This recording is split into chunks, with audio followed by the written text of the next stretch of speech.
Hi Year 3, I thought today, just excuse my partner from running behind me. He's just moving out the way after setting up the camera. I thought today I'd read outside for you because it's a nice lovely day and I've been enjoying the sunshine outside, painting my decking as you can see all over my hands. Firstly, I just want to say how sorry I am that my little grot bag, my little Jennifer, took Stig of the dump and hid it in a bedroom. And I found it down the side of a bed. I apologise that I've not been able to read to you. And secondly, I just want to say a big hello and a big welcome to 3W to George, our new pupil. Hope you've enjoyed this read, George. Speak to you soon.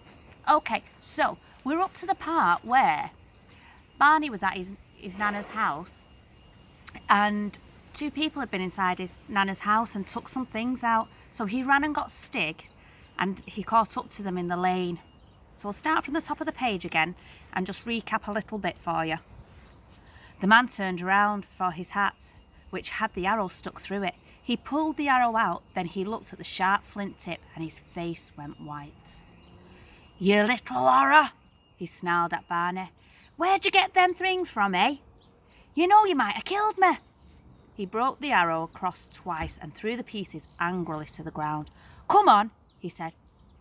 And over the rest of them things, or there'll be trouble." He came towards Barney with a very nasty expression on his face. Stig had been lurking behind the car, listening to the strange talking and wondering what it was all about. When he saw the man break his precious arrow and come angrily towards Barney, it was enough for him. He let out a sound that was something between a growl and a howl and dashed at the man, raising his horrible club. The two men took one look at this wild, horrible figure, dropped their suitcases and ran, with Stig in mad pursuit and Barney running after Stig. "Stig! Stig! Come back!" shouted Barney. "It's all a mistake. They're not bad men.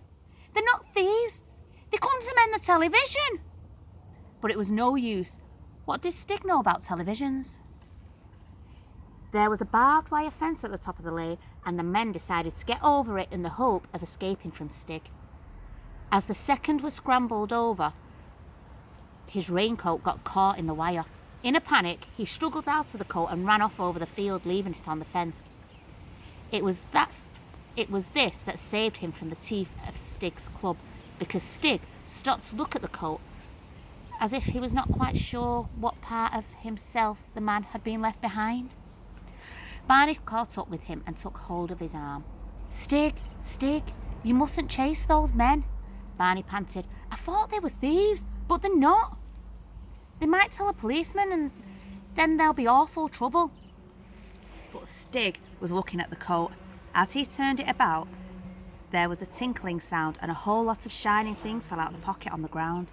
Stig pounced on them with wide eyes open, picked them up and admired them, turning them in the light. "No, Stig," said Barney, "you can't have them. They're only the man's teaspoons. I expect he was going to have a picnic." "Hey, just a minute." Barney pulled Stig by the arm. "Come on," he urged. "We'd better look at those suitcases." They ran back down the lane to where the suitcases were lying. Barney opened one of them. "Golly!" he exclaimed. All Granny's spoons and forks and ladles and things, her jewels and trinkets from her dressing table, one pair of cufflinks belonging to grandfather, and his own money box. He shook the money box. Did it sound like 3 shillings and 3 pence? So they were thieves after all. What should he do now? They might come back to their big black car any time and drive away. How could he stop them? He ran to the car, opened the rear door and looked inside. Under some sacks were more suitcases and bags that clanked when he felt them. Loot from other people's houses. What does that word loot mean? I wonder if you can find out and email me your answers, what you think loot might mean. Barney sat in front of the seat and held the steering wheel. If only he could drive, he could take the car to the police. He took off the handbrake, at least he knew how to do that. The car began to roll backwards towards the edge of the pit. In a panic, Barney opened the door and scrambled out, with the car still moving.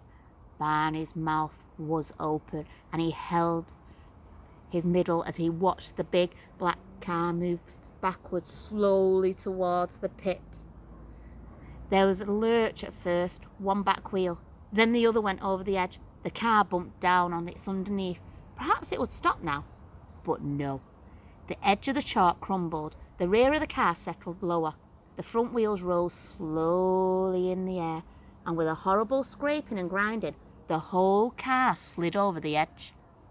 There seemed to be quite a long time before Barney heard the crash as the car hit the bottom of the dump, but he felt too sick to look.